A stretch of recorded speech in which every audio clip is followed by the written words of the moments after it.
guys? Enjoying that summer vacation? I am. I've already gone fishing twice today. Shit, might even go again later.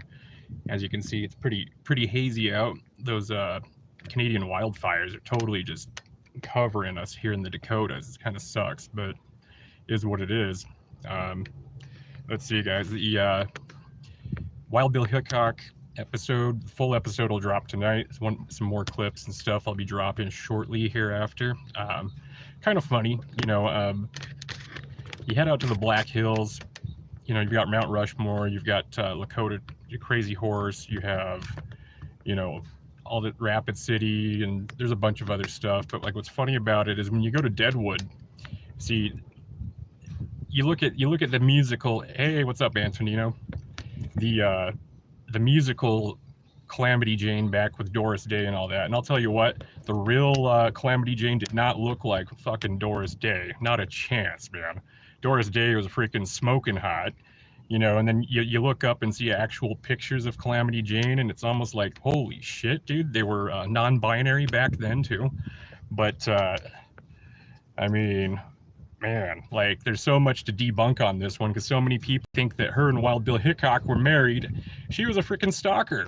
I mean, basically, and this is what I love about the Wild West, everybody and their reputations and all their bullshit. And it's like the stolen valor assholes today, when it comes to military stuff. It's like embellish the living shit out of everything.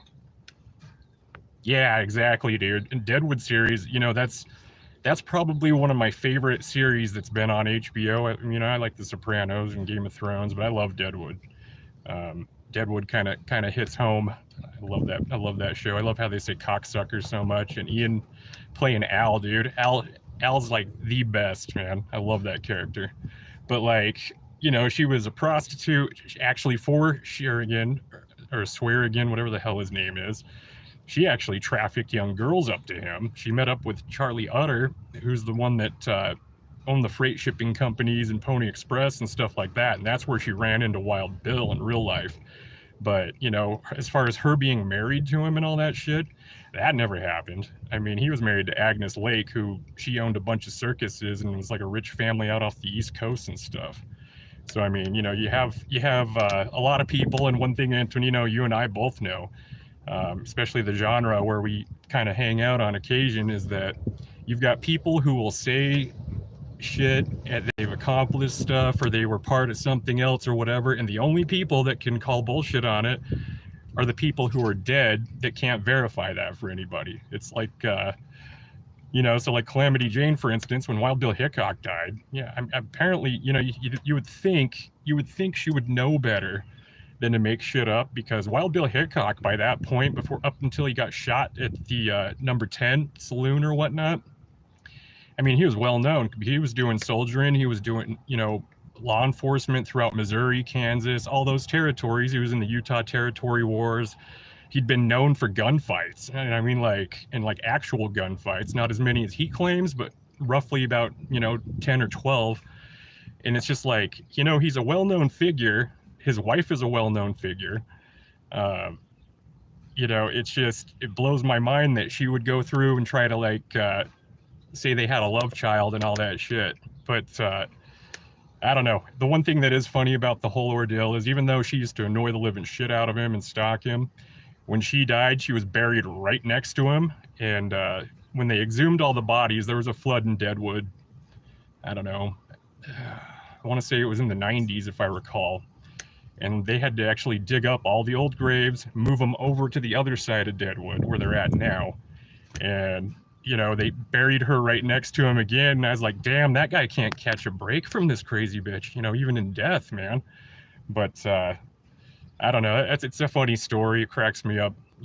Just totally blows my mind, though. It's just funny as hell. I mean, that lady in Deadwood, she was a hell of an actress, too, man. I thought she did a great job playing a drunk, just nasty woman. I mean, but, that series I like. A lot of the dialogue with Al. I like the doctor in it. His dialogue, he's got some good stuff in there. But so I'll be wrapping that project up, and then I'll start dropping videos on, for everybody that catches the replay later or doesn't know. You ever seen Full Metal Jacket? The best part of the whole show is when Gunny Emery was, doing the boot camp part and all that good stuff. They said it was relatively accurate. Yeah, no, it really was. I mean, there's a few characters. I think what they did is they mixed a couple people's stories. But for the most part, man, I mean, like, the thing that one thing they did that wasn't real in real life, and that was when Hickok got shot. Bullock wasn't even in the Dakota territory yet by that point. It was like 2 days afterwards. But I mean, there's just a few things here and there, but as far as it goes, I enjoy it. You go to Deadwood today, it's all concrete. There's the thoroughfare is not going to be mud and all the old wood fashioned and all that shit. But I mean, it's cool. But as far as for me, because I don't drink or gamble, Deadwood's really not my scene. I mean, it's cool just to say I've been there, but I don't know. I don't really think there's anything that significant about it except the history for the most part. But shit, what was I saying here? Losing my train. Oh yeah, Full Metal Jacket. There we go. Gunnery Sarge. Well, they gave him the honorary gunnery after he died, but yeah, Antonino, I would say it's worth seeing. If you're ever, when you go to the Black Hills out here, man, I highly recommend going and checking out Crazy Horse on the reservation, Pine Ridge.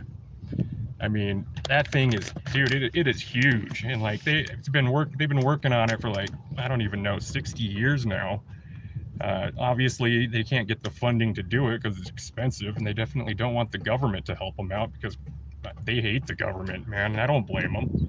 I mean, massacring your people and kicking you off your land and shit, who can blame them? But, and I deal with a lot of people off the reservations in here with work and whatnot. They're all pretty cool people. I really enjoy hearing about their culture. It's pretty, I don't know, it's pretty unique. And there's just a lot of stuff that in middle school and elementary school they taught us about, the Sioux Wars and stuff, but they didn't tell us the truth about the 7th Cavalry murdering women and children. I mean, and there's some dark shit there. But yeah, I'd recommend it. I love the hills. One recommendation, Amos can't be wrong. One recommendation for people, though, if you're going to visit South Dakota and you're going to hit all the big touristy areas, Sturgis, Spearfish, all those, don't do a tour bus of any sort, because you will skip right past a lot of stuff or be rushed through it, and you won't be able to get a good look at it, know the history and context of things, and all of that type of stuff. But yeah, man, I recommend checking it out. It's pretty cool. There's a lot of I like the Badlands more than the hills, and they're just about, I don't know, about 40 miles away. But I'm more of a desert guy anyways. But Gunnery, anyways, Gunny Emery, from Full Metal Jacket. I'll be dropping those vids. I mean, here's the cool thing about that dude. He wasn't like in combat a superhero. Yep, Arlie Emery. But you know what? He went back and he became a drill instructor doing boot camp. And like, in all honesty, it's the most accurate portrayal. I mean, it's just, and like how old it was, everything along that line. I mean, it's just the most memorable part of that show. And like, he became so famous because of it. Oh yeah. Yeah, Stanley Kubrick had him on as a advisor or something like that. And then finally Stanley Kubrick just went, why are we stopping and asking you every single time on these takes how the guy should be and whatnot? Why don't we just have you step in and do it? And he did. And it's so many people too. I mean, watching that show, that's not even really that bad. I mean, some of the stuff that he said, a lot of it's not PC and people get their feelings hurt nowadays. But, like the one thing about it is they play what's called fuck games. And that's if you piss off an instructor, they're going to have you do dumb shit that's pointless, humiliate you, break you down even more. Like they'll have you, tell you to start marching, stop the wall, keep moving your legs and keep marching. And they might do that for 45 minutes, 50 minutes. I mean, it's boot camp it's basically weeding people out. But, I thought he did such a great job in that movie. She called him. Oh my gosh. Wow. Female instructor partway. You called it. So that's funny. I mean, I've seen them. You know, you've got the kids that just go in there with a big chip on their shoulder, and I mean, they just get broke the hell down. I mean, it's, you know, and that's how it's supposed to be. It's not a one person thing. It's a everybody in your unit type thing. But getting you into that mindset, it's like you know, the cadence. Everybody's like, man, it's just kind of weird when they jog, they do cadence. Psychologically, that puts everybody like on the same level and going through the exact same thing, making it, you know, you're getting turned into a Marine. It breaks you down. You're following orders because they're singing off and then you're singing off. You know, I've explained that one a few times to a few people, but like, quite frankly, I love cadence, man. I still sing some of that shit when I'm bored, but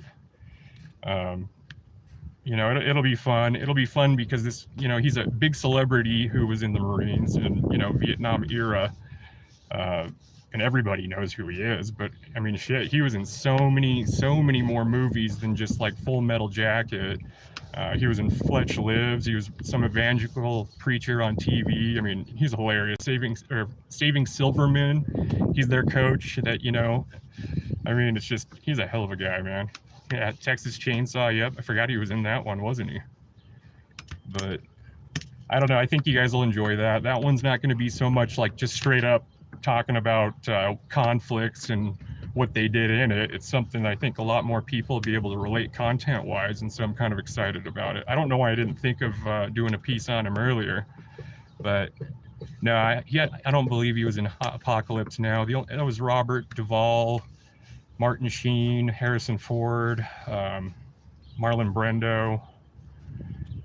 I don't know, maybe he was, and I just don't remember. But that was another good Vietnam movie. That one was pretty good. So, but I'll drop those. Got more range videos coming out and whatnot. But I'm gonna call it good, guys. You guys enjoy your Saturday. There's my update for the week. Thanks for dropping in, Miss Can't Be Wrong, and Antonino. Father and Dead Man Walking. I'll have to check that one out. So, all right, guys, you all take care.